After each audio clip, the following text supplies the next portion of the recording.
Good evening. How's everybody doing? I love that in fine Methodist fashion, we've left the several rows here in the front open. Just in case I would talk to you here, I like that you backed up, that's great. And I love when y'all see Mr. Wilson back there in his assigned seat. That's how committed he is. Every service, every study, just really impressive that he's in the back row right corner there, always there. Thanks for coming tonight. I look forward to a conversation around this piece. Les Mis, I'm going to assume that many of you experience this in different forms. The musical, perhaps, whether that's from the play or we were talking about back there, the Wolverine version, where Hugh Jackman is the main character. Or you read the book, or you read it in high school, whatever. We're going to have a great time, I hope, talking tonight. I am not going to talk for an hour and 15 minutes. I want to have a conversation here, so I hope to have insights from y'all.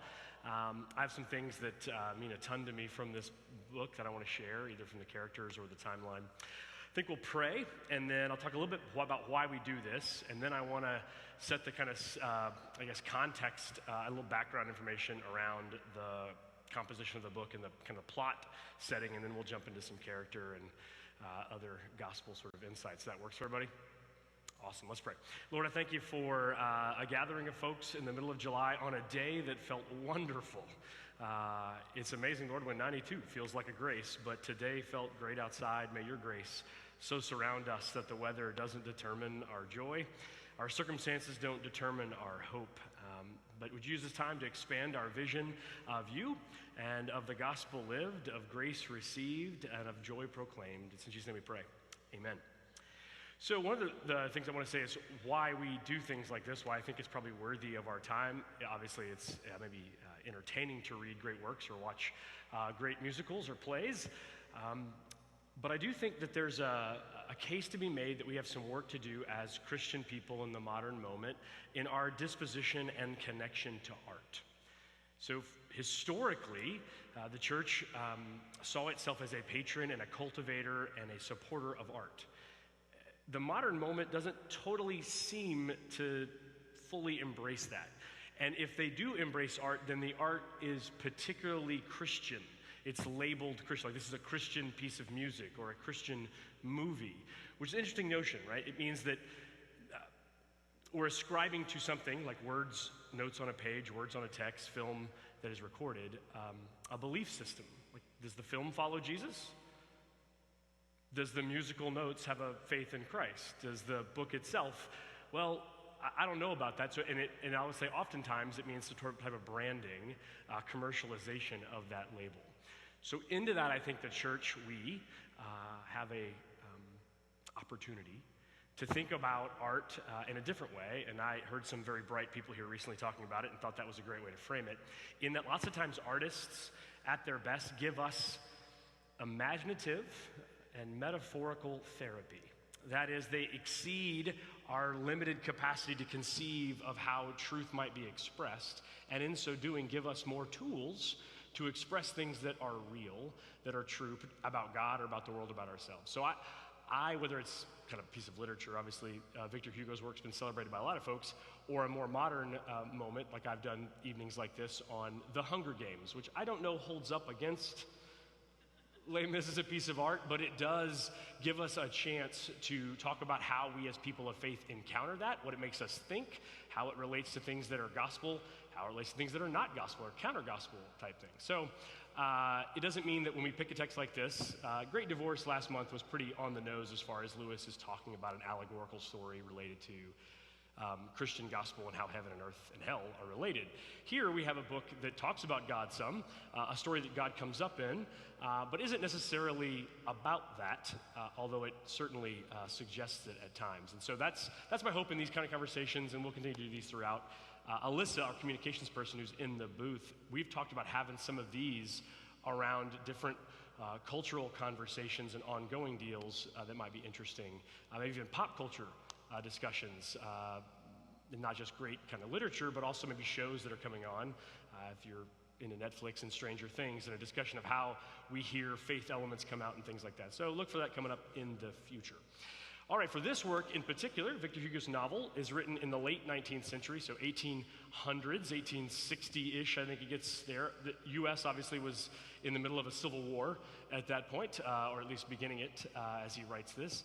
But the book takes place largely in the 1830s with a lot of digressions. I don't know about you, I have the electronic copy on my computer here. My print copy is almost 1,500 pages.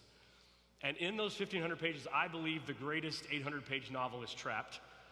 I really believe the greatest novel ever written is trapped inside of this. And so the digressions have varying values within the story itself. If you fought through all the pages, you got, 50 pages on Waterloo, 75 on this Paris sewer system that makes a brief appearance towards the end, but isn't really pivotal in that. Many other thoughts that he has on different things throughout there, so digressions. But the plot itself generally centers around several characters and takes place in and around an uprising that was really kind of a minor moment related to other French revolutions that are the kind of pinnacle moment of the actual plot of the story. The musical doesn't give you nearly as much background to those ongoing events as the book does, as is per usual. So who are musical people? Who are the play people? There we go. All right. So we'll do Odd Dream a Dream here in a little bit. One of y'all can sing that from Fontaine. Has anybody done the Hugh Jackman version? Or the BBC version, by the way, is the closest I've seen to the book. And it came out in April. I think it's a 6-part miniseries. It's really fantastic. If you haven't seen that, it's worth going to check out. If you don't think I'm going to sign up for all of the text, it's a much closer to the novel, I think, than the musical, which does not make it better or worse. It just is. The fascinating thing is I was reading, kind of prepping for this, commentary on this new version, and overwhelmingly all of them mentioned, well, there's no singing and there's more misery. That's like the overarching theme of their response to the BBC version, which I'll tell you is a whole lot closer to the book. The original, by the way, is not a musical. There's no singing in the, there's some chanting, there's no singing in the play. Okay, yeah, what's that? It's like that. All right, so that's kind of the scope of where we're at, and then I want to jump into some things that just jump out at me as really fascinating insights. Characters, glimpses of maybe grace or challenges to grace. So, but before we do that, anybody got something they just need to say before we get going? I'm not going to sing, if you're wondering. That's not happening tonight. We're not doing that. No? Okay. So the beginning of the book, the timeline is tough for me. I know you've seen different things. The beginning of the book starts with this Bishop Misérables, one of the most fascinating characters that doesn't actually make much of an appearance at all on the play or the musical, because he's sort of just the moment, he's the one that has the encounter with Jean Valjean on his way after prison. He's in the town in which this bishop serves. The bishop gets a nickname in French, and it means welcome, and he sort of is this character of virtue, sort of a picture of what the church ought to be, but isn't always, and so fascinates me. It talks about how when he had money, he would visit the rich and the poor, and then when he ran out of money, he would go visit the rich, so that he would get more money to go give to the poor, that he was always giving things away. So the singular moment we see him in the musical and play, the book sets this whole course of this is the character of this person. Now, one of my favorite lines is it says he has a peculiar way of judging things, and it says, I suspect he got it from the gospel, which is interesting. He must suspect that this bishop might have inadvertently picked up patterns of behavior that are gospel-driven, which suggests that most of the other bishops that he was aware of didn't, which I know this is online, so I can't make any comments about bishops because we have them, but it's an interesting insight. Mireille is almost like this sort of saintly figure and like a light of virtue that really the rest of the text is seen as a backdrop against. And so he lives simply. He gives away his bishop's palace so he can become a hospital and lives very humbly. He sort of has this sort of embodiment of the gospel. And he's the one that Jean Valjean comes to after 19 years of being in prison. 5 years for stealing a loaf of bread, 14 years for escaping repeatedly over and over again. That's why he winds up 19 years in the galleys and in the slave trade. He winds up in this town. No one will let him stay because he has a yellow passport, which marks him as a convict. The bishop says, absolutely, come in, and feeds. They talk. He talks about how he suffered much and how God's grace is still for him. This is a great conversation back and forth. Jean Valjean decides still to leave with silver that belongs to the bishop. Jean Valjean is captured, brought back to the bishop, and in this amazing moment, one of my favorites of the entire text, Jean Valjean is brought before him and said he stole these things, and the bishop says, absolutely not. I gave them and you forgot the candlesticks. And so he adds to the take and tells the police officers to leave and invests them, and he has this moment with him, and he says, I've bought you back from all of the darkness that has entered your heart in the suffering of the place that you have been. So this Hugo is very invested, and one of the things I'm interested in your response to, he's very concerned with the way our environment shapes who we are. I found myself sort of returning to the text and thinking, well, do I buy that our environment is that determinative for how we turn out? So you can think on that if you have a response to that. I'm curious what your thinking is on that. I went East Texas on you right there. I'm sorry about that. You've been doing some thinking. Thinking thoughts. That's how we do that. So he says, I bought you back, and now your soul is what I want, and now your soul belongs to God. And so Jean Valjean goes he has this, I think, later in the book, Hugo sort of says this is the dawning of virtue in his life. Cosette becomes the dawning of love. That's how he learns that he actually can love and be lovable. But this is the moment in which virtue breaks into his life. It dawns, this light, and he sort of set out on this course. And along that course, he runs into a young boy who's playing with a coin, loses it, he stands on it, and he steals this piece. This coin, which later becomes very important because it is that crime, actually, that he has to confess to later. When he shows up as Monsieur Madeleine, not La Madeleine, which is available to you over off of Huebner, but similar. And so he becomes very successful. He builds a factory, he finds a way to prosper a town. And then Javert, who is a guard in the early scenes of his imprisonment, is also a police officer while he gets elected mayor in this town. And the sort of the threading together of these two characters really is sort of the main plot for me. I know the revolution stuff goes on. There's this love story with Marius and Cosette. But for me, this idea of Jean Valjean and Javert, sort of the central sort of tension around which the story unfolds and the great questions that Hugo is sort of putting before us seem to be. So Javert is a law person he's an embodiment of the law in many ways, understands himself as such. He's a harsh guard, and then after being a harsh guard, he's a harsh policeman, and in this town, he actually works for Madeleine. He turns him in thinking he is Jean Valjean, which of course he is, but he finds that somebody else has been picked up for being Jean Valjean, and is on trial for that and going to be sentenced for stealing this coin from the boy and for other convict-like behavior, which is interesting. Right? The irony is already there. Here is Javert who believes in the law. The law is working against somebody who isn't the right person, and Javert is in trouble, has to apologize to Madeleine. Madeleine hears this, and then is stuck with the notion that someone's going to suffer because of his name. And so the course the bishop has set him on now brings him to a point where he's caused great success. He's had all these riches that have come to him. He has this factory going in this town. He's been applauded as the mayor, and he goes and presents himself to the court and says, this man should not be arrested. I am Jean Valjean, which in the musical, of course, becomes this song, which many of you probably know, the 2460012, right? Like his prison number, 601. There we go. So what's the effect of that? Why is that in the musical at all? I mean, it's in the book too. Javert refers to him as that number. What's going on with that? Why does that matter? What's that? Right, but why? Well, who cares if it's his prison number, right? But there's something more going on with the prison number there, right? Yes! Like it does something about who he is. Like you're this number, you're not a person. And in the conversation with the bishop, he keeps calling him the most formal, respectful. We don't do this in English a whole lot, but in other languages, there are different ways to address people based on their status. Spanish has this, which is probably our most familiar language here, but French does too. And the bishop every time refers to him by the most formal French fashion. And it says every time he does so, like there's something in Jean Valjean that affects of that. And I think the line is, ignominy thirsts for recognition.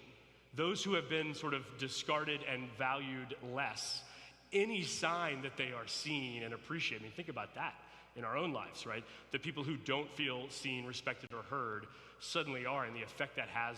So more than just the candlesticks that he gets from the bishop, he's no longer this number, right? He's a human being. Now, he struggles with that notion for a while. But anyway, so that's the song. He calls him the Javert, the dehumanizing nature of his status, absolutely.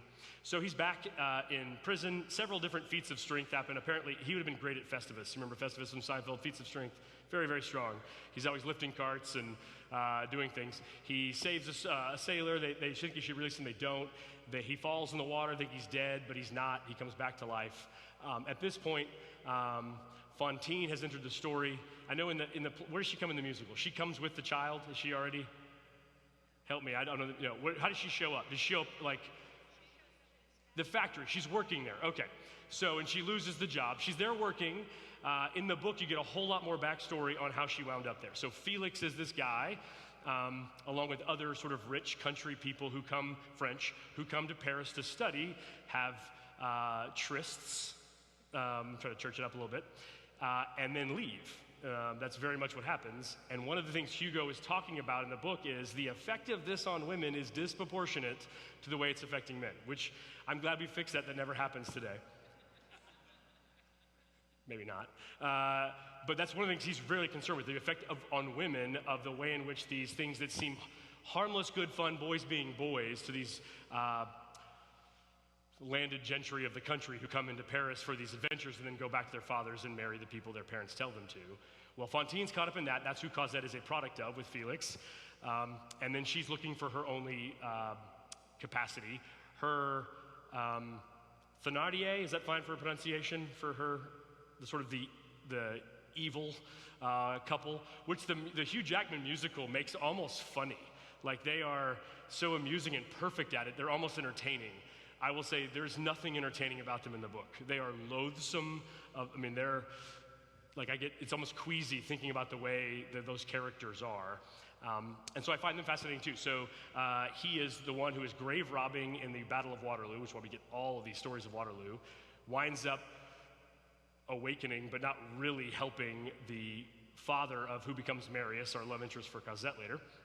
They wind up raising Cosette because Fantine needs someone to watch the kids. She makes a terrible childcare choice. This is why we have a day school here, so no Fantines do this. And giving her children over to Cosette's raised there, and there, of course, he's a swindler. And what I love about his character that's interesting is, so he's a grave robber, we meet him in that process, and an opportunist. He never really stops being that. Like, so even when he owns an inn, he's a grave robber, right? That's who he is. And so one of the things I think is interesting is how often in novels that are really well done, the narrative within the narrative that the person assumes is so powerful. That's true in life too. So what we believe about the world, who we believe we are, how we function in it has power. So if we see ourselves as somebody who must get what's coming to us, be a grave robber, that's how he functions and lives out of that. And that is a modern thing. So my aside here's my Victor Hugo add a few pages to a 1,000-page book. Aside is, I ran into an amazing article recently that reminded me this is still true. It was on the BBC, of no less, on one of their magazine articles. It's about this movement for people who are into raw water. Have you heard of this? Raw water. You're like, what's raw water? I don't cook my water. I know. Raw water is unprocessed, untreated water.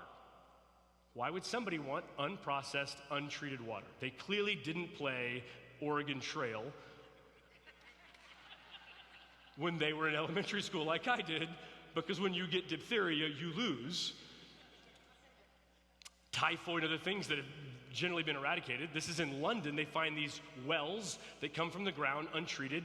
They do say you should send it to be tested every couple weeks to find out if it's safe to drink. But it's raw water. So what is it that would lead someone to say they want raw water? So back up to the story that's being lived in and believed. It becomes very shaping. So a couple years ago, I did a series about intersections of faith and different things. And one of those was food.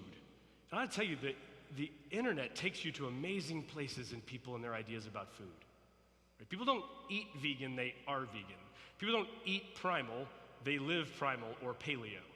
And if you've ever thought, man, I wish the church wouldn't have debates about what's true and how to act, I invite you to go visit a place where a paleo liver and a vegan person online are spewing invectives at each other. You will feel great about politics. You'll be like, oh man, politics are tame. This is intense, right? This is deeply felt, understood identity that becomes really, really intense because they believe these stories about it. And again, the narrative is what's potent. There may be some health benefits, but those are almost ancillary to the story that I've entered into in vegan, and you eat however you want. I really don't have a huge investment in that. What I'm saying is it's interesting to hear the story told out of it. And in the primal paleo group, the narrative is 10,000 years ago, human beings didn't domesticate grain yet, and we were tall, strong, diabetes-free, amazing humans. And then we domesticate grain, we process food, and then we became weak, screen-based animals. I don't know what happened, how fast that happened, but that's sort of the narrative, right? Well, raw food or unprocessed food is the value that makes you this caveman, hunter, primal paleo being. Well, you believe that narrative, you live that story, then the most valuable form of water would be unprocessed, untreated water. If that's where you're at, then we can talk afterwards about how all of our water here is going to be treated going forward. And we're working real hard, like in developing world countries, to get clean water because it makes massive social uplift. So it's sort of these notions about like these simplistic categories that we want in a story. So it's interesting to me that he and her, by the matter, the Thénardier, if I can do my French right there in the pronunciation, live in this notion of scavengers in society. They find what they can, they take what they can, they steal, and if they don't take from the dead, they make more suffering things. It sort of is the framework of that. And so Cosette spends her first, till up to 8 in that context, because Fantine first works in the factory and then is sick and ailing and dying because she's let go by Jean Valjean, believing that she has lied and she has not represented herself. She gets in the book, she gets trouble with foreman.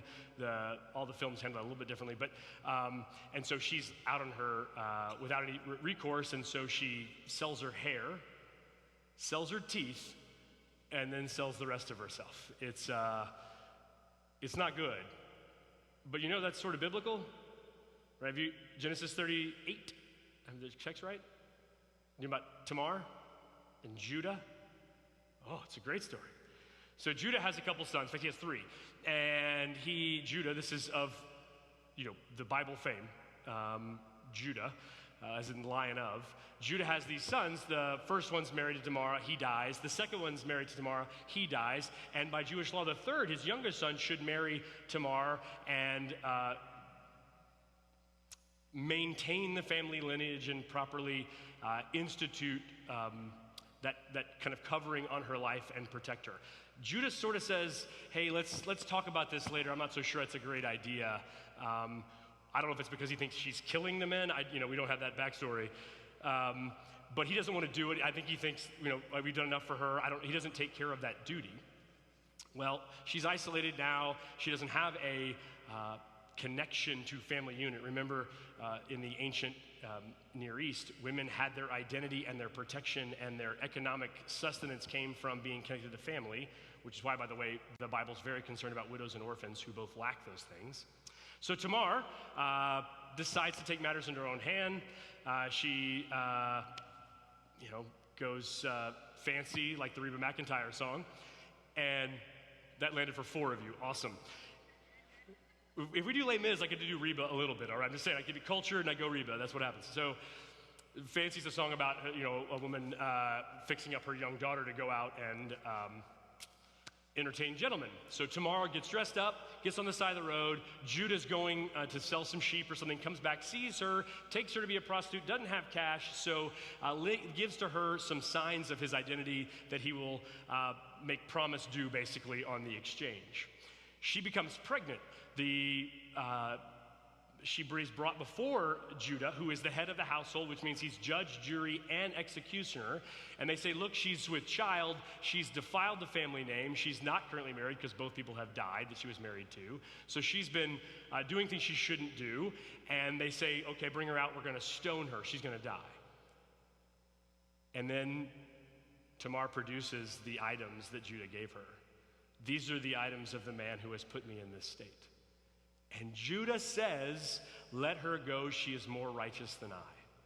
Right, this notion that somehow she never would have been in this situation had I done the thing he was supposed to in the first place, which was provide for her sustenance. So a weird little story about a father eventually having a child by his former sons. Well, they were his sons, but they're now deceased.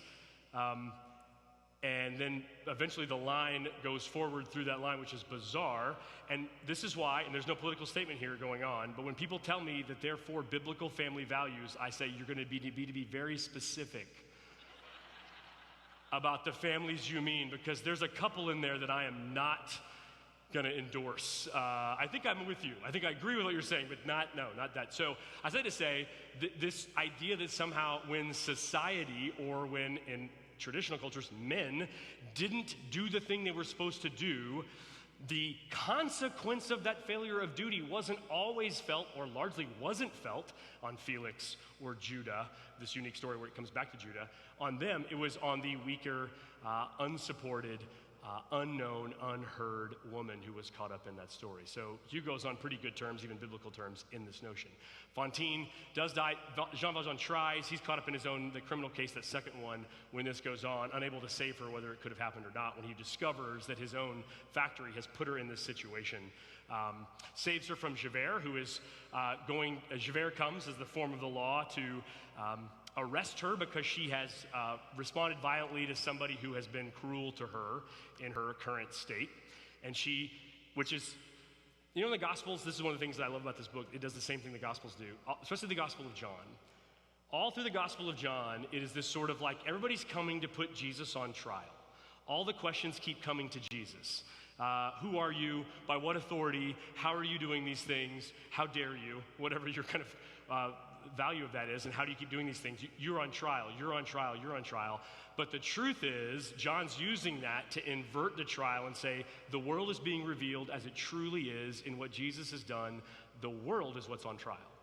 And in a sense, that's a lot of what I think Hugo's up to say, look at the way society, this is French 18th century society, look at the way, and 19th century, look at the way in which we treat the most vulnerable, look at the way we treat those who are left aside, and we think they're on trial. Javert is the agent of that. She struck a man. She shouldn't do that. So she's to go to jail. Jean Valjean stole bread. You're not supposed to steal bread. He shouldn't have done that. So the law says, the rule says, there are consequences for that. And Javert is this, what do you want to call him? This completely consumed agent of that notion. But what it does is, at least for me as I read it, what Hugo's done is the same thing, at least similar to what the Gospel of John is doing, which is to say, who's really on trial here, and who is really the agent of justice? Javert believes himself to be the arm of justice. He believes himself to be in the right, in the fullness, that he will bring justice. He must be brought to justice, he says all the time. Does he sing that in the play? Does Javert sing? Yeah, he does. Good. Okay. So he's all about justice. He's all about the law. He's going to make sure that that happens. Right, but so it is to Fantine that the law is applied. It is to Jean Valjean that the law is applied. Felix, what does the law have to do with the man who puts her in this situation and then she no longer has him around? What does the law have to do with all the other injustices that are going on of rank waste in society? Nothing from Javert. Javert's not even concerned about those things. In fact, Javert seems so consumed with making sure Jean Valjean doesn't get away with things, he's almost ignoring this revolution that's taking place later on. I'm going to pause there. That's the beginning kind of point. I'm going to get to Marius and Cosette here in a second. Any thoughts on those characters as they develop early on, or on what Hugo's up to in the process? Anything you saw? Yes, sir.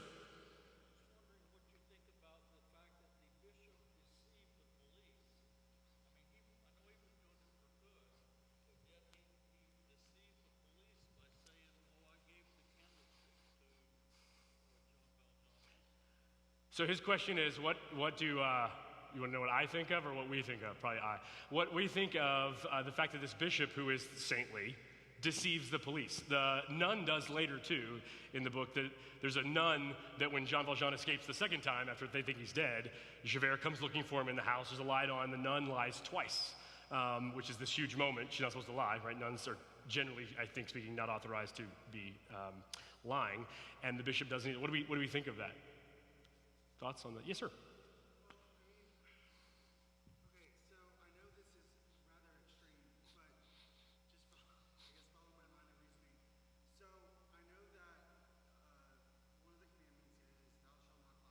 Mm-hmm.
Mm-hmm.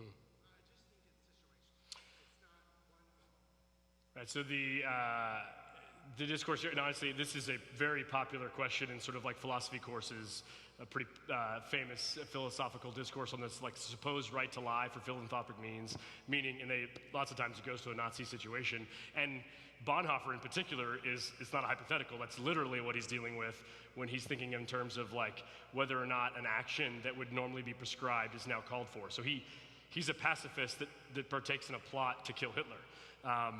Which is hypocritical in a sense. And that's why he's in a concentration camp and eventually dies before the war ends, or right as the war ends, really. So I think there's all kinds of ways we might get at the ethics of this. What I think Hugo would do is that I think we go back to that narrative thing. This is also a move that some guys from Duke would do, and that they would say your situational ethics are a fine way to maybe think about things, but the truth is we ought to think more narratively about how we, and communally about the way in which we show up and make choices. That is to say, the story and the life that we are living in, the community that we are a part of, ought to be a part of how we make decisions that are ethical or unethical, or lies or falsehoods. And so I think in a sense the bishop would be saying something that is more true, at least in that, or at least relatively, that's the wrong word, because I'm snaking to where you're going there, but I'm saying that it would be built into the narrative and communal commitment that Morel has, is that Jean Valjean is worth more than the silver he took. Right, so he believes he has a more valuable, Jean Valjean doesn't believe this yet, by the way. The bishop believes and lives a story because of the gospel, is a part of a movement that says he is more valuable than the silver in that bag. And so because of that, his response in that story that he is living is seen as an act that he believes is right and just, and to add the candlesticks to it, because still the balance of the scales is not done. Yeah. If you figured it out, that's great, because I was saying a lot of words.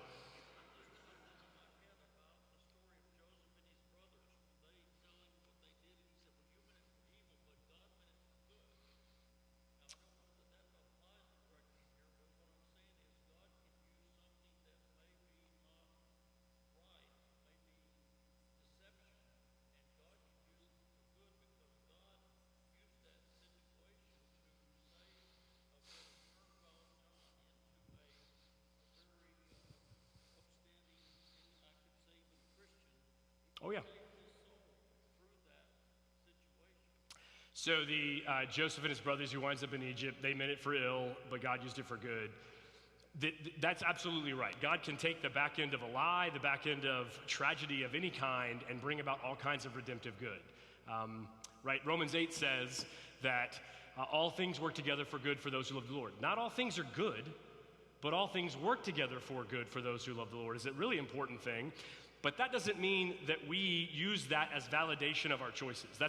I would say that there's two different really dangers here that we're sort of trying to find our way through, which is, on one hand, the relative argument becomes, well, pragmatically, if it's now beneficial to me to lie, then I can lie whenever I want. right? That if this truth serves me, pragmatically, like if it's relative, then I can use it at my will. The other side, though, and I think this is what the guys that are pushing against situational ethics decisions are pushing on, is that leads to something like Javert, right? Javert gets the rules right as written every time, right? He follows the rules. That's what we're going to do. We're going to follow the rules. But that doesn't seem to liberate him in the same way that the redemption offered by the bishop does, which goes to your back end point that this has a massive effect on him. The bishop has had a conversation. He knows this person. This isn't a random event. And when he's brought back, and then his response is to the housekeeper who is flustered with him, says, well, the silver didn't belong to us anyway, right? It belonged to God. We're just stewards of these things. Which is, in a sense, biblically absolutely true. He did not steal them. It isn't a lie. Because he did not own them to have them stolen. Which I think I did a couple sermons ago, I mentioned the comedian. I thought it was a fantastic idea that like when someone is at the very end of the checkout and they go back for one more thing, just check out with their items because they haven't bought them yet. It's not stealing. I don't know if it's going to make you any friends, but I thought it was an interesting idea.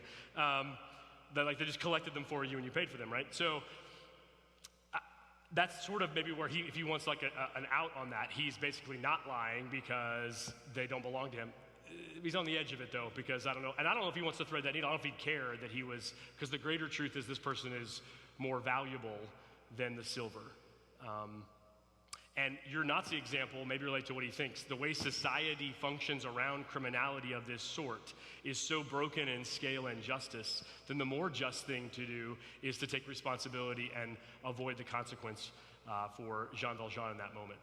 There is in the book, we don't get that in the musical or the play or even in the BBC version, but there's a whole discourse of how seeing the guillotine affected the bishop.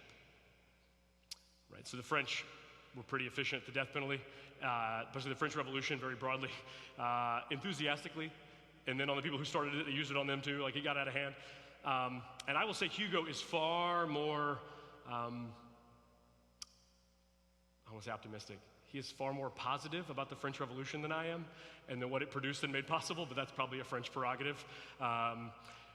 But the effect on the bishop about what man uses as a means of justice that belongs only to God is sort of his response. And he's deeply, I think, affected by that. That's part of probably that response. Yes?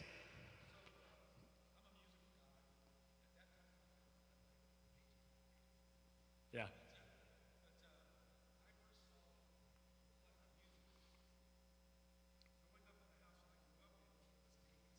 Mm-hmm. Mm.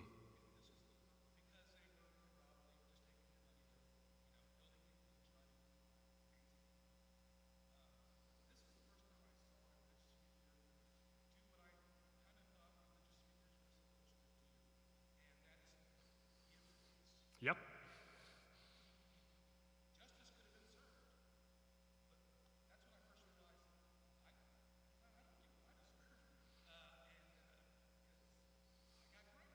Mm-hmm.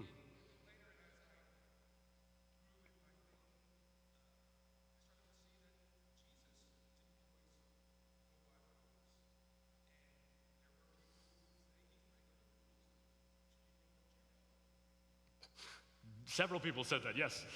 Yeah.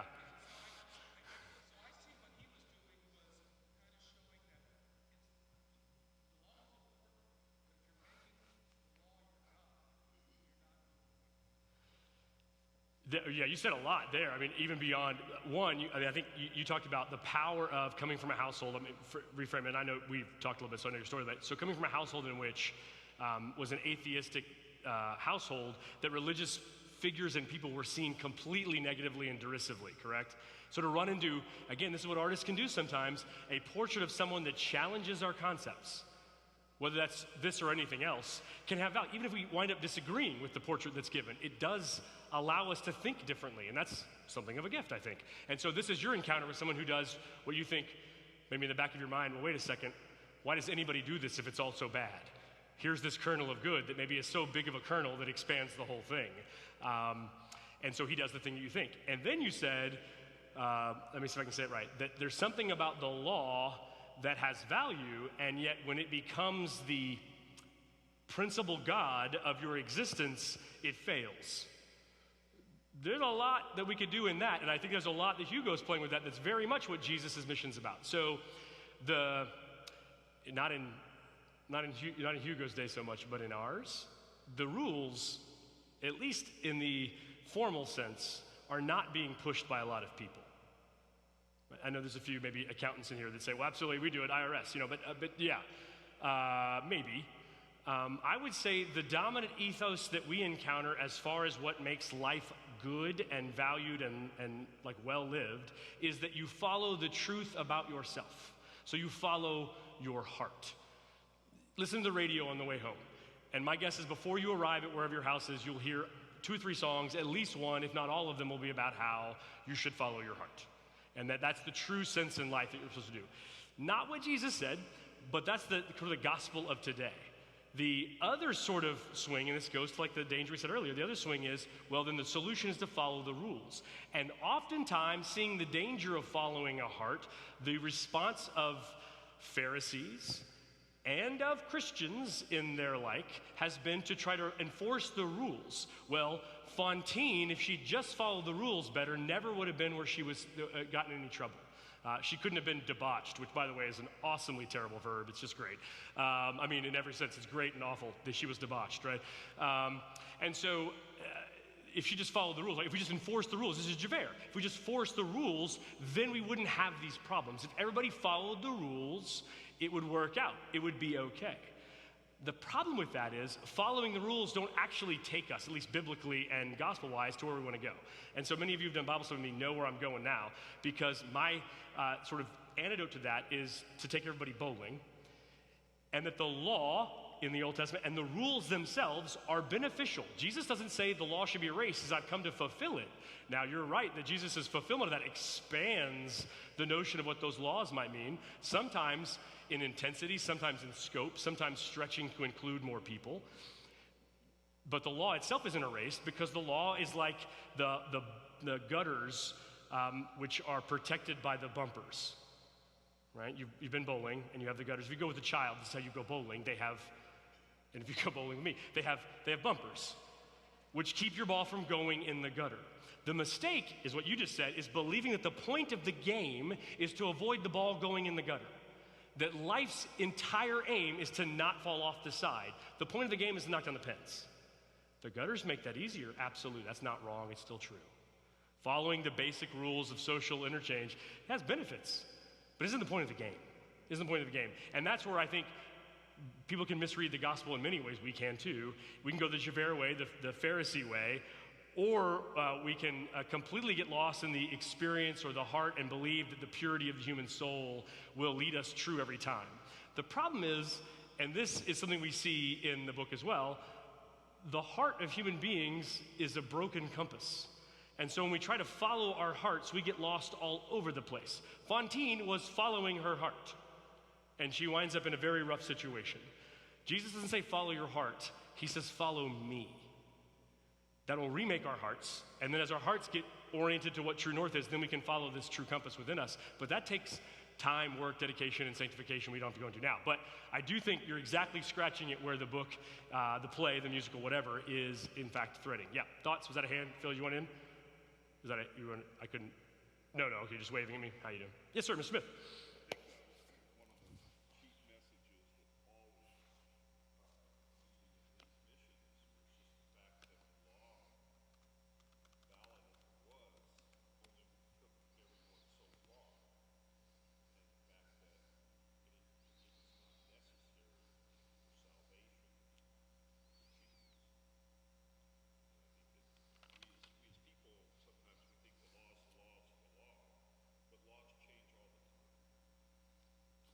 Yeah, so I think you're pointing at a couple of things. One, the law doesn't save us. It may show us pathways or dangers. And then the second thing you said is really interesting. The law, especially outside of like the biblical text, the law is not always the same thing. Right? A law is a certain thing, and then 10 years later, a law can be very different. And I will say that is another thing that happens in cultures, and maybe this goes to your question again around the bishop's choice. I will say that there are times when I get the impression from in kind of conversations, not just in church, but just across America, that somehow law and morality are the same thing. Right. Yeah. So someone's with me there and saying, whoa, wait a second. I mean, there was a time when the law said you could own people in this state. That didn't make it moral because the law said it was legal. And we've inverted that last time to say, well, if you break the law, that's somehow a violation of morality. Not always. I don't know that the people that were hiding Anne Frank were doing something immoral. They were breaking a law of a government. So anyway, yeah, that's where I would say on that. I think you're absolutely right. The law changes. And we have other kind of ways to look at this. I mean, Martin Luther King, part of what his project was about was that there was this sort of divine law about what human beings were, and then there was the reality of the culture in America he was presented with. And this gap, this space between these two things was the work. Either to change the law or defy the law or whatever it took so that space would get filled, rooted in a belief that God's sort of declaration about people was more essential, more fundamental, and more enduring. Which again, I want to go back to, I think if we had the bishop here to ask him, that's what he would say. He said that response is rooted in the belief that Jean Valjean has value and possibility far beyond silver, far beyond the clerk getting to process this person, this police officer getting to execute this crime that took place. He's removed the crime, so there's nothing for them to do. Other thoughts? Great stuff. Y'all are wrestling with this in a good way. Even the musical got you there. That's fantastic. I dream to dream. Yeah. I'm not going to sing. Yes, sir.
So I think there's a lot of good in what you said there.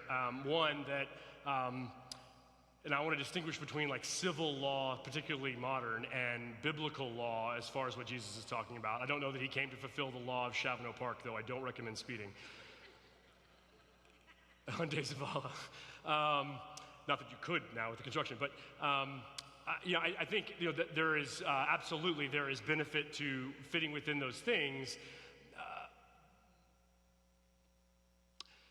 But I want to distinguish that from what Jesus' hope is for us, right? Again, the point of the pens is to be in relationship not with God, with each other, and with creation, which goes back to you go back to the garden, and the fall story is there's only one rule, right? So there didn't used to be a lot of laws. There was just one law, and we couldn't keep that, right? And the whole notion of that, by the way, isn't about that rule, which is the whole reason why more rules won't fix it, because Adam and Eve don't rebel against the one rule. They rebel against the notion that it's God's responsibility and God's authority to set whatever the rules are. That's the rejection. It's not the fruit. It's saying we prefer a world that we're in charge of than to one we're stewards of. This is still true. This is the root of all of our failings, right? We prefer a world that we own to a world that we steward. And so that's the rejection that Jesus restores in his lordship. That's why Jesus is Lord is the first creed. It's a restoration of the proper stewardship of our bodies, lives, and choices, resources, and ever, as it re-heals that which falls when we settle for a world that's less interesting, less mysterious, less beautiful, less abundant, but it's ours.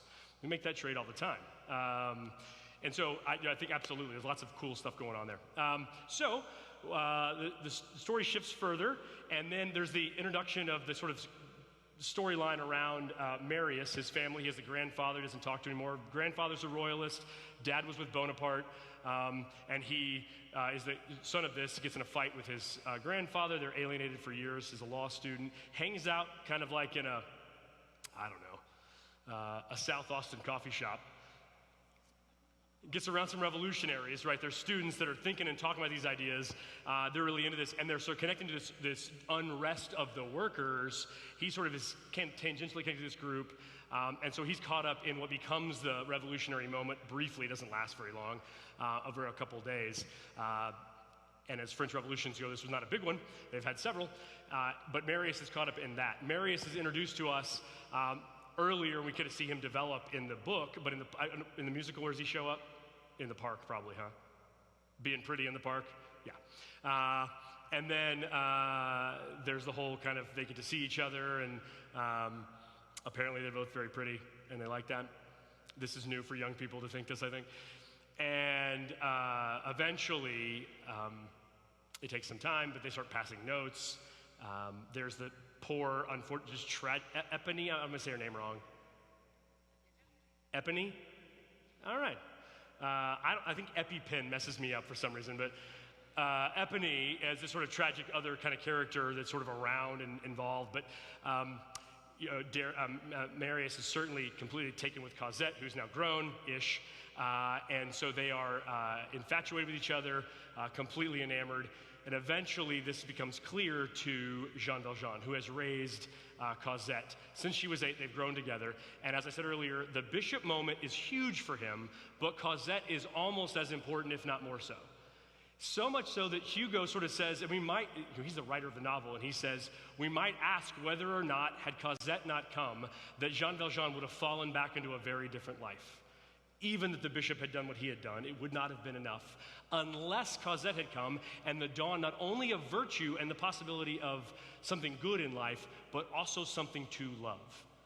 There's some really great dark quotes in the book about Jean Valjean's experience, that no one had ever been kind. No one had ever, let me see if I have this quote here. I have them all highlighted. It's a very long book. And so even the bookmarks are like pages of things here. Yellow. Yeah. Okay, hold on. I want to read this. It's just so... I did like this. I don't know how this lands for women. I thought this was amazing. Knowing that she was beautiful, this is Cosette. She was thoroughly conscious, though in an indistinct fashion, that she possessed a weapon. Women play with their beauty as children do with knife. They wound themselves. Interesting bit of just sort of, that's what he's talking about, Cosette. She doesn't really know what she's doing. She just knows that her appearance affects people. This is power. This is a weapon. So anyway, just an interesting notion. That's not the, great quote there, but we've already passed that part. No, this is all him talking about how we need more education. He'll have interludes, and when he went, if you read the book, like, the message is not all that unclear. More education will bring more light to dark places, the uplift. It's interesting to read what he says about the 20th century. Do you remember it's over now. We're in the 21st. Do you remember anything about the 20th century? Right, he didn't see it, right, because he's writing this 1860, but he writes about how all of these are like birth pangs, these revolutions, the Civil War in America, all these, he didn't mention it by name, but that's what's going on, all these things, they're producing a new, enlightened, wonderful age of humanity that will dawn. The 20th century will be the beginning. In fact, it'll be the end of events. There'll be no more need for revolutions, because joy and happiness, sublime prosperity will be for everyone and all, if only we follow the dictates of science and reading and learning. Anybody familiar with the 20th century? Right, so 50 years later from his writing of that, just about almost, the French are dying by the millions in trenches, and so are the Germans, Prussians, and others, right? They're dying in trenches in World War I. The war to end all wars. Their children will be fighting over the same continent. My grandfather was there. Right? In World War II, 20 years later. And then we will know of the gas chambers in Germany. We'll learn of the concentration camps. We'll know of human cruelty beyond conception. So 100 years hence, from 1860 to 1960, more human beings would be killed in armed conflict than had ever been killed before in this hopeful age that is to come. I do think there's lessons in that we believe sometimes with hopeful idealism about this notion of progress. It is the most powerful drug. We love it. We love it. And we think, oh, silly, silly Hugo, and now we are cynical, smart, and savvy. We will not buy the idea of progress. No, we would never fall for that. Absolutely every time, right? Listen to politicians, all of them, and what they talk about what's going to happen, right? The dawning age of a new, beautiful era is coming. Listen to people release a new version of the same phone that you've already had, right? This phone, I mean, oh my goodness, you're going to be so connected to people that watch commercials about stuffing sold as, look at this family. If you buy this stuffing, you will be these people. Look at these children that are laughing and listening to their parents' horrible stories. This stuffing is magic, right? We buy this. That's why it works. What advertising is built on, to sell us these notions. That somehow the next phone, the next politician, the next pill, the next whatever will deliver for us the world that is to come. We'll get back to Eden. They're selling us Eden. He thinks the 26 is going to be Eden in some ways, looking forward, and we know it's not. I think we ought to take the same sort of understanding when we look forward and realize that progress is not a natural development of time. I love reminding people that Rome was a democracy before it was an empire. We have bought the notion that things always get better, things always get freer. Some of the kind of the older folks are going, we know. I'm saying generationally, I think that's a challenge for folks because our technology tricks us. We think because computers are faster, because phones are bigger. I remember, by the way, when the race was to make phones smaller, and then they went the other way. It was an interesting turn. And so the phones get better. 50 years ago, we landed on the moon, right? I mean, I wasn't there, but other people on the moon, right? Took pictures and looked back at our planet. For the first time ever, human beings stood on another terrestrial object and looked back at the Earth. And since that moment, have we taken care of that ball that we live on better because we've seen it from the moon? I mean, we think we're better at doing life than people who came before. Hugo falls for it too. The Middle Ages and the ignorance of the past is being washed away in this great uprising of humanity. Same thing. Oh, finally now, if the boomers would get out of the way. This gets inverted both ways, by the way. So if you're feeling good about yourself right now because you're not believing this, if you think, well, all these millennials and their avocado toast and they have no value, we have from 2,000 years ago people going, this generation that's rising right now doesn't respect their elders. In ancient Rome, right? It's a generational thing that happens. But what for us as people of belief, who believe that the kingdom of God is affecting the earth, it doesn't happen accidentally. It happens in places where God's Spirit and God's grace recaptures territory, hearts, and hopes, and reshapes people for that mission in the world. It doesn't happen accidentally. It doesn't even happen by human effort, in my opinion. It happens by grace in our response to effort. I heard a great preacher, at least at 8:15. 9:30 and 11 in modern wasn't as good, but 8:15 traditional was solid last week. That the gospel itself does not invite earning, but it does invite effort. Beautifully put. I don't know who said that, but he's pretty good. He might be here. I don't know. It wasn't me. Yeah, I'll give him credit later. So that's exactly right, but it doesn't, in fact, produce a future by itself. It takes, I believe, the invasion of hope, the Spirit of God at work in us, or human hearts have the capacity for great evil, great suffering, and that hasn't gotten less because we have climate control. That hasn't diminished because we can call China right now. It hasn't diminished because we could be in Israel tomorrow if we went to the airport right now. That hasn't altered the fundamental call of that bowling game, which is to love God, love neighbor. Those things aren't advanced by progress at a natural rate, and I don't know that human society is either. Hugo seems to believe it is, but that's how things probably looked in the 1800s, that this new world's coming. All right, I don't remember when we left the book and landed on my soapbox, but we're back. Marius, yes. So they get in a relationship, and then Jean Valjean's response to this is fascinating to me. Because one of the great things about Jean Valjean in this whole thing is that he never believes that he is Morel. Right? He never buys that he is this being of absolute goodness.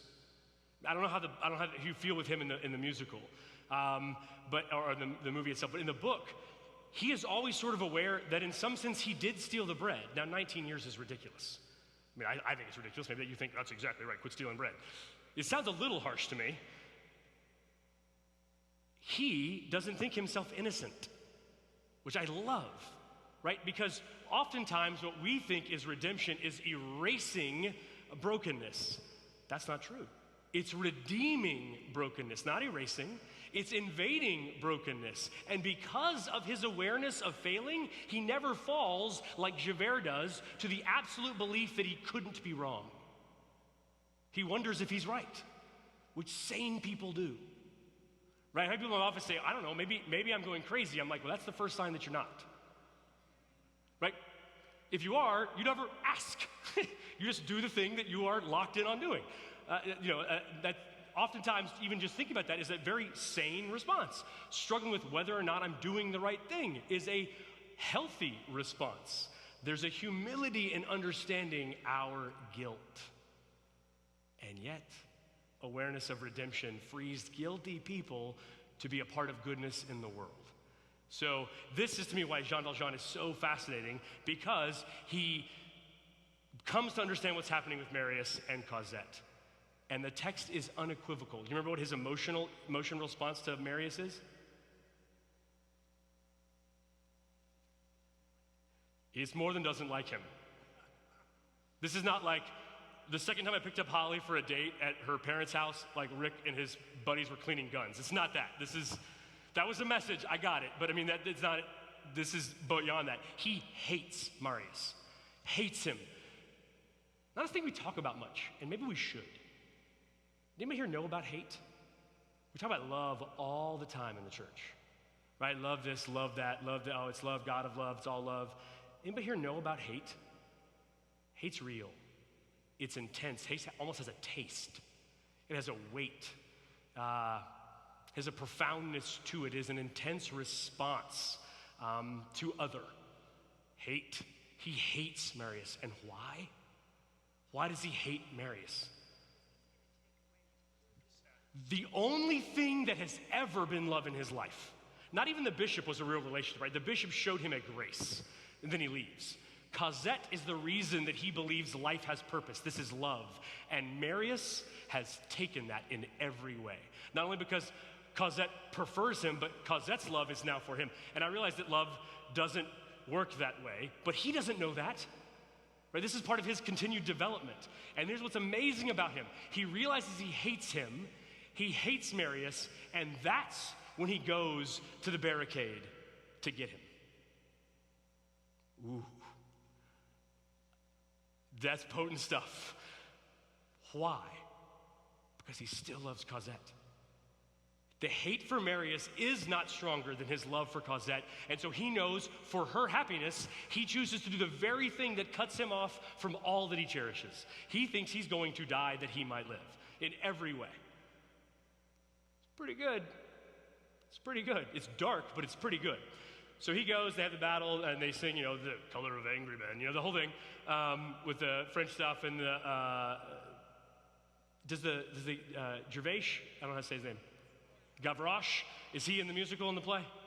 Oh, just tragic, right? So you see these sort of children get caught up in the violence, but the whole point is the children have been caught up in the brokenness of society the whole time, right? This is just one, we have a response there, but Cosette's caught up in it, Fontaine's caught up in it, they're all caught up in this brokenness of society. So, okay, cool, I'm glad that's there. I need to go back, I should have watched the musical recently. I've seen it, but it's been a while. Okay, so thoughts on Jean Valjean until we get to the end of the story, yeah?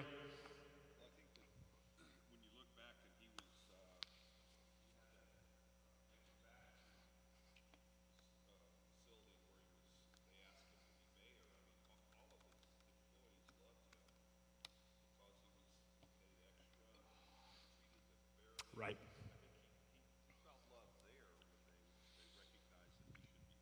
So what you're saying is absolutely right. So he gets celebrated as a mayor. They love the fact that he runs this factory. And I'm not sure it's caught in the rest of the story, but in the book, Hugo is at pains to say that as soon as word reaches back to the town that he has made a city rivaling Berlin and London in this trade, right? Just massive success for everyone. It says all of his good is erased in 2 hours with the phrase, he was a convict. It's gone, right? So he understands love to be transactional. Right, it's an exchange. They don't love me, I provide for them, right? So that you're absolutely right. He is celebrated. There are fans of him there until the utility's gone. So in a sense, you're correct, and I'm not disagreeing. It's just a fascinating note that Hugo gives, that all the good is gone, right? All the good is gone in the one truth. He is a convict. Well, great, then he deserves it. That'll show them, those people. It's a category of human. We love to do this. Love this. And this goes both ways, right? One of my kind of go-to sort of things that expose this for us is when they interview the neighbors of serial killers. They say the same thing every time. It's fascinating. Yeah, he was surprisingly nice. Quiet, kept to himself, seemed like a really nice guy. They can't fathom that the person they encounter pulling their trash can down on the curb and they talk to briefly could possibly be this subhuman monster that has people stored in the crawl spaces of their home. Because it's a different kind of being than the humans we meet, but it isn't. It isn't a different kind of being. We want it to be because that makes us feel better. We want it to be that anybody that does these violent, terrible, convicting of things to be a different type of human than we are. But people who they know about hate, they come to know things about themselves too. That we are capable of violent acts, of terrible thoughts, of violence of mind or of body, right? We think things, or maybe we've even done things that expose the truth to us, that those aren't different kinds of people. They may be gone down a pathway, they may have mental and spiritual brokenness that's hard for us to fathom, but it's on the same spectrum of existence as us. They're not different or other. They're not other, they are different. They're distinct in that way. In the same way, by the way, we do the same thing with people who do great good. Right?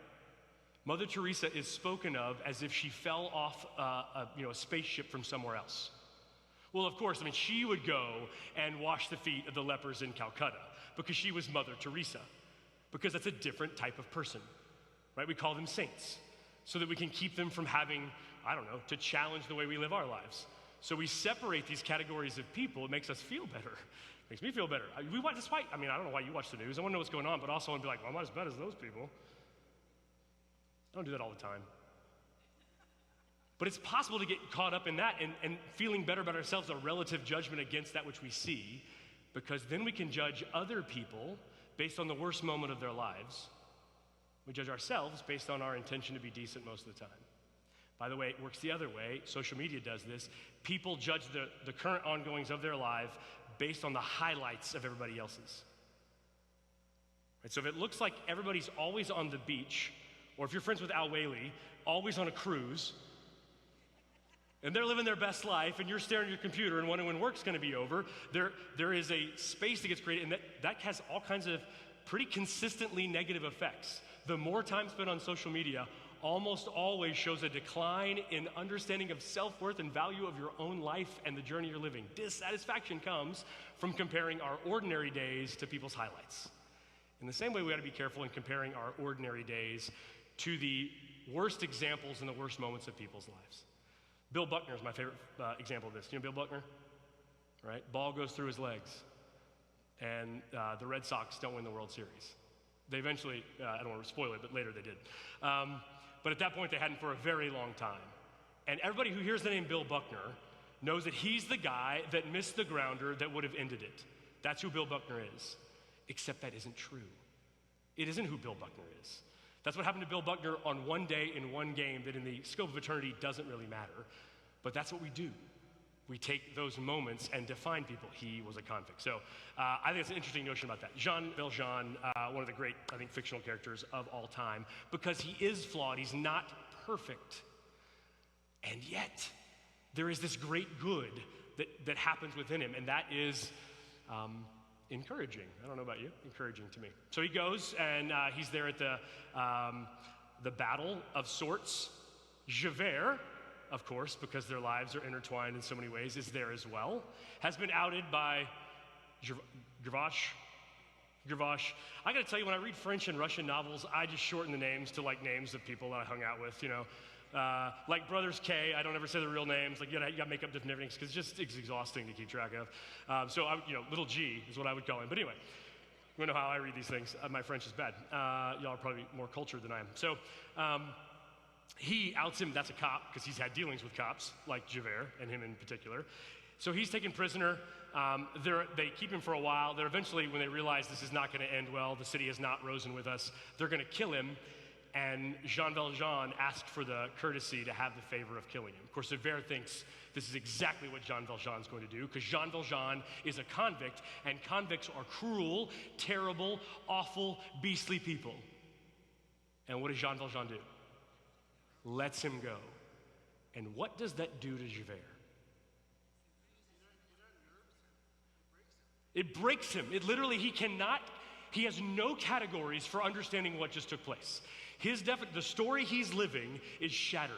In fact, it's shattered so much that he refuses to live the story anymore, right? That is the ultimate act in suicide. I refuse to be a part of this story that makes no sense to me any longer. And so he kills himself. That's his ending moment, because the prison of his own belief about the law has been shattered by grace being shown to him by somebody who shouldn't be capable of this.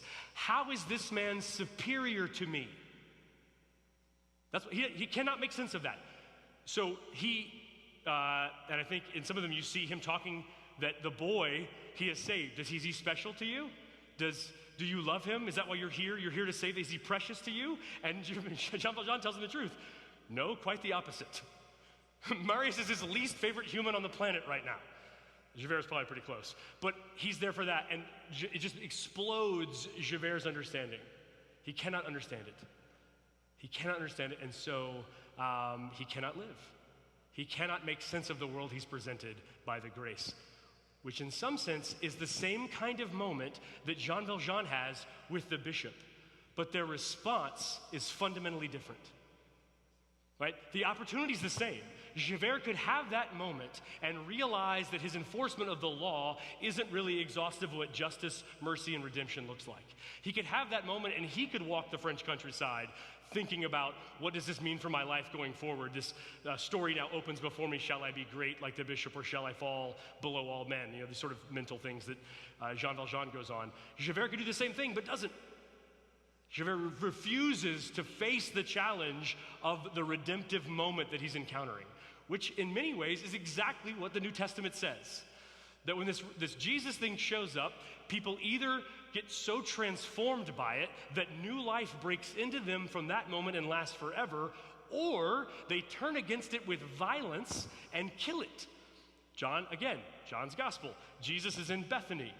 Mary and Martha have said, hey, our brother's sick. They sent word for Jesus. Jesus waits 3 days. I don't know why, but Jesus waits 3 days, which I think I've told you, a mentor of mine uses the Lazarus principle. And so when somebody comes with a crisis, lots of times if you wait 3 days, they take care of themselves. You can think about that for a little bit.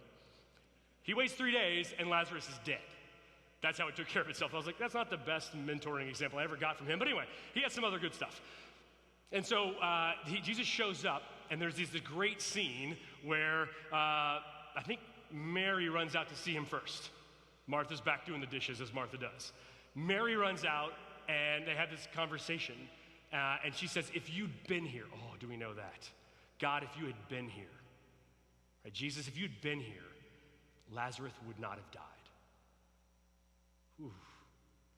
You feel the weight of this grief I know would not be if God was here and God was good. That's what she's saying. And Jesus says, don't you believe in the resurrection? Mary says, yeah. I believe in the resurrection. And she means what everybody meant before Easter, that in the end of all things, there would be an accounting and a resurrection. It doesn't seem that anybody was anticipating that end of all things breaking into the present moment. And Jesus says, I'm the resurrection, I'm the truth and the life. And then Martha and him have the same exchange. And then he goes to the tomb, and they go, hey, you shouldn't do that. And they go, roll away the door, and he goes, it's going to smell. And he says, Lazarus, come out. And Lazarus is resuscitated, not resurrected. He comes out. Lazarus is restored to his family. This is where Jesus weeps, by the way. Seeing their grief, he is not unmoved by that.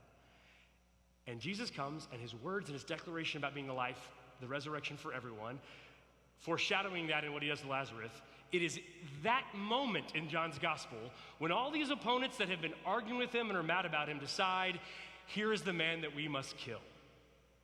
That's the response.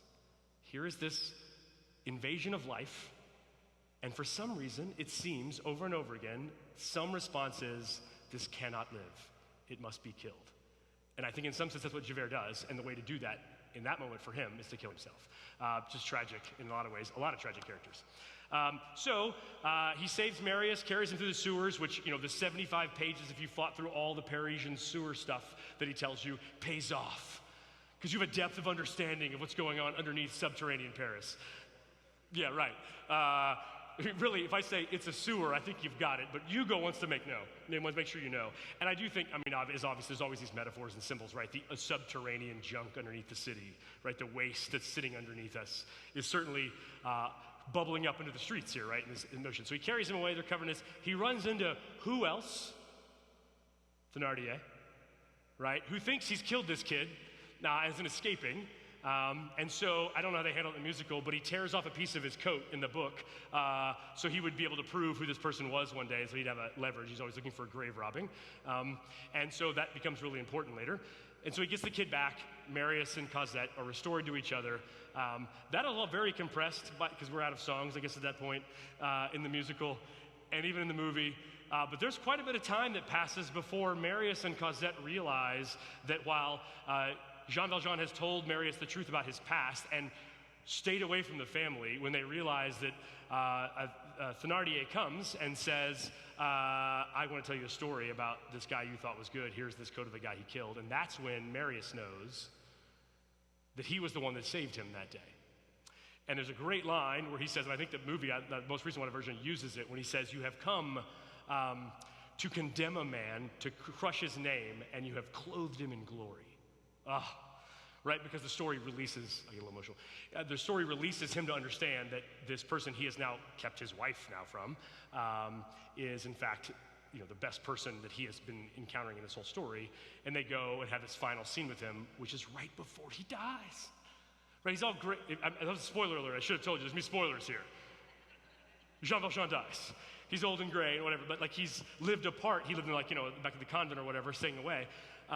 And they go to make right before he dies, he gets this moment. And so it's this tragic moment of all that were missed out on because they didn't know the truth, which is the deeper comment he wants to make about society. All these people live this way because there's all these people that live in incredible opulence and power and richness while people are in poverty. If they knew the truth, then they wouldn't miss out on this joy.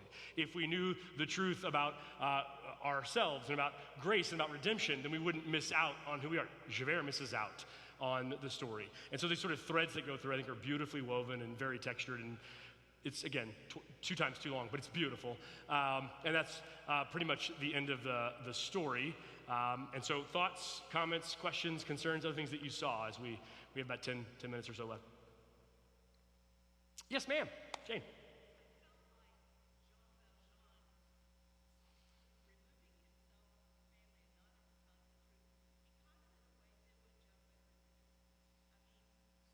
Why does he do that? What's his motivation in doing that? I'm sorry. She says that there's a sense in which Jean Valjean, who tells Marius, confesses to Marius, and then says, I'm going to get out of the family after the wedding or whatever, is just like Javert in removing himself from that life. Not quite the same, but of the same type of move. Why does he do that? It's a great question. Why does he choose that path?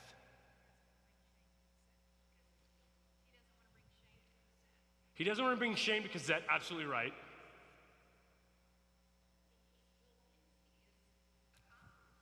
Yes, he still believes it. He still believes it. He has to be convinced. That's part of the story, which is us.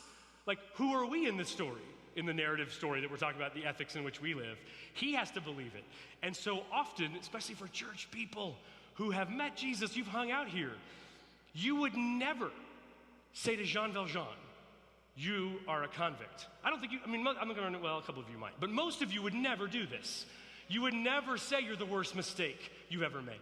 You would never say that, Bill Buckner, you should hang your head in shame. You have dishonored Boston and your mother or whatever. I would never believe that. But I bet almost every pew in here has somebody in it who has said it to themselves.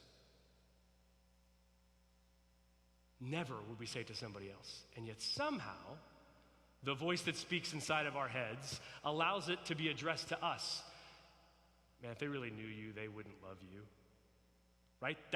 I think that's exactly what's going on with Jean Valjean until they show up and the sort of redemptive moment he has with them. We know all the truth and we love you anyway. And what do we say over and over again? We have to have a community of people who actually know us and still love us. That's what families are.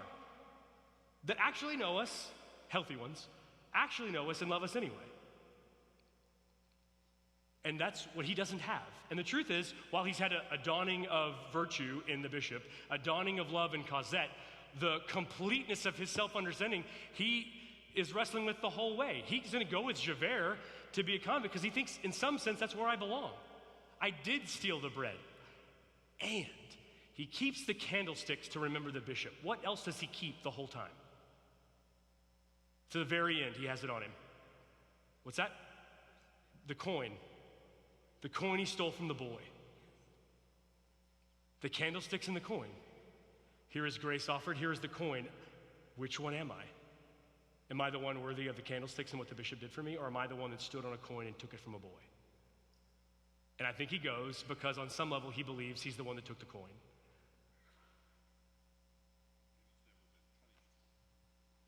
That one he went to jail for. He escaped. They thought he was dead. That's the second time he goes to jail. When he goes and says, I'm Jean Valjean, because the other guy's going to go to jail for that. But punished and erased are different when we don't understand grace. I don't know how to fix this in this is not a political statement. But it's interesting to use the notion that somebody's a convict. Right?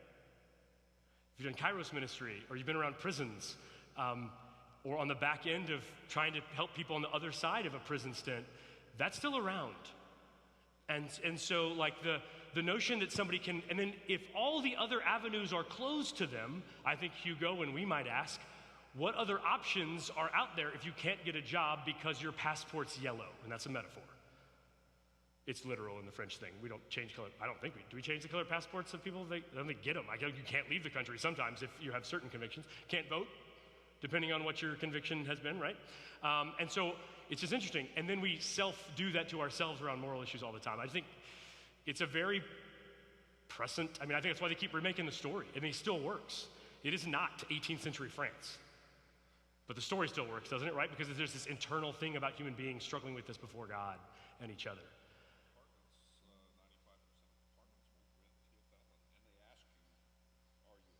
Right, on your felony, right, on your record, so you can't get an apartment. Or, most of us would say we absolutely support ministry to and with the homeless. Well, if the house next door to you became a homeless shelter, I want you to just imagine the HOA meeting. Right, so we have these sort of notions of what should happen, and then when they come home to our neighborhood, we have very different feelings about that. And that has an effect on real people. I'm not saying you should have your homeless shelter next door. I'm saying that's the cumulative effect of everybody saying not in my neighborhood means in nobody's neighborhood. Or only in the neighborhoods among people who have no other choices, which is exactly what happens with homeless shelters, by the way. So all it is to say, many of the issues that Hugo's raising up in 18th century France are still issues in 21st century Texas around that. And our notion of, are people their worst mistake? Are we? Are we? Mm-hmm. Yes, sir.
Yeah.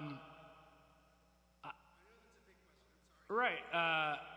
Well, I mean, let's dial it down to say my response to what does this have to do with our life going forward is the value of conversations like this, encountering works of art, literature, plays, whatever, is that it expands our understanding not only of ourselves, but of humanity and about God if we allow it to. And sometimes the better way to do that isn't to go right at like the situational ethics questions. If we'd come here to say, well, let's see if we're allowed to lie about something. We say we're going to spend an hour talking about whether or not there's a moral opportunity to tell a lie.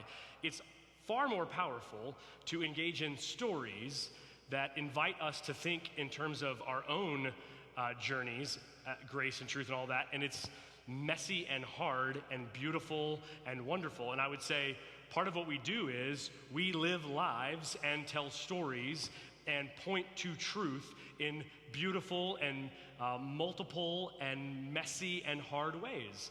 And so like Hugo, in our own time, I think our job is to look at our world and then going back to the parable of the wheat and weeds and grow more wheat. Like look to good and lean into that, grow more good, be creative, bring blessing, unburden, bring healing, bring hope. Those are the things we do, and tell stories of those things and celebrate when we see them. Because we know in our hearts, we've wondered, are we the person that stepped on the coin? Or are we the one that the bishop did this thing for? Are we the one who committed the sin or the one Jesus redeemed on the cross? We know that, and so for whether it's an atheist, agnostic, or a milk-toast Methodist, we got plenty of those wandering around that are challenged by the radicalness of grace. I think our job is to offer that over and over again in story, song, in deed, and in our own presence in ways that are creative and expansive so that more and more light breaks into more and more dark places, including our own hearts. So that may be overly hopeful for what we did tonight, but that would be what I would say we leave here to go do. To not only point to stories like this as expressions of exploration of these massive issues, but also to think about the way in which our lives express that light and hope. I found the quote from 45 minutes ago. After he had thoroughly verified the fact that this young man was at the bottom of this situation, this is the Marius and Cosette situation, and that everything proceeded from that quarter, he, Jean Valjean, the regenerated man, the man who had so labored over his soul, the man who had made so many efforts to resolve all life, all misery, and all unhappiness into love, looked into his own breast and there beheld a specter, hate. Give me a chill. So true. I love good words. And then if you really want to read like really wordy revolutionaries, you can read the section, all the speeches that Marius's friends give. They have a lot of time to talk on top of the barricade while French people aren't shooting them. It's a pretty convenient situation. I'm guessing that's not really how that went down, but it's an opportunity to like pontificate on French Revolution and Greek philosophy and other things.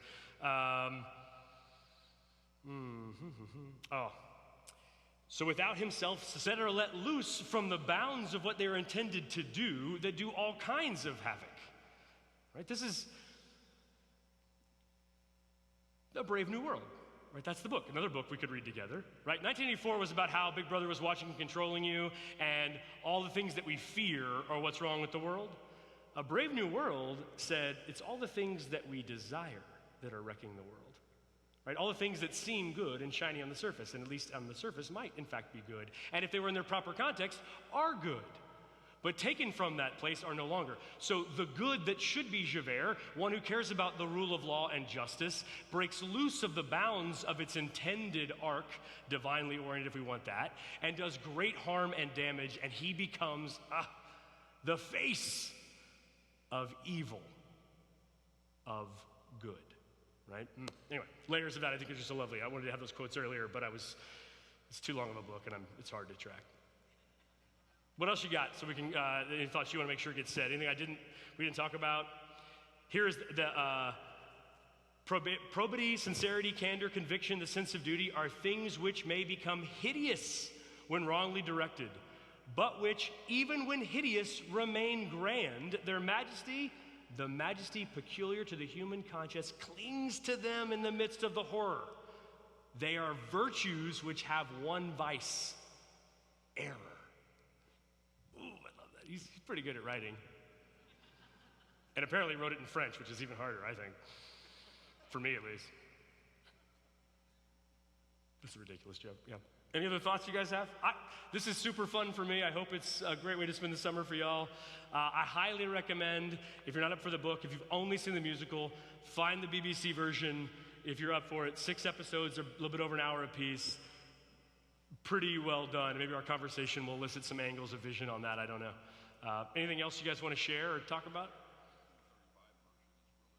1935? Interesting. Charles Lawton is Javert, okay. Jean Valjean. Yeah, okay, so there's a 1935 version. I didn't catch that in the theaters. I don't think you did either, actually. Is it available? Okay, check that out. Is it, but it's, 1935. And like, people talk? Is it a silent film or? Is it okay? I don't know when that change happened. There you go. Black and white, yeah, okay. Well, the French, like Charlie Chaplin, the French love Charlie Chaplin. I still don't know, they're still very huge on Charlie Chaplin, so I didn't know if we were going there. Jerry, like, the French are interesting, right? Yeah. They can write. The other book I talked about, what was that? Count of Monte Cristo is one that has all these same kind of arcs in it about like redemption and what does healing look like on the other side of evil, with that whole thing. Anyway, another great story. All right, any other thoughts? Comments, concerns? Let's pray. God, thank you for an evening in which we wrestle with that which can't be pinned, you. Behind the stories and the questions is this deep ache that you would heal the parts of us that believe we are our greatest sin, that ache for your presence and your power to pour out upon us in abundance in such a way that the darkness flees and the light is not overcome within us and within the world. And so, Lord, continue to send us to stories, to songs, to movies, to each other in such a way that our vision of what that might mean and how that might be unfolding before us might be expanded, so that our songs are richer, our stories are better, our metaphors are more expansive, and all of that brings us closer to your heart, that we indeed can follow you to the place, to the people that you called us to be. So in Jesus' name we pray. Amen. Thanks for coming.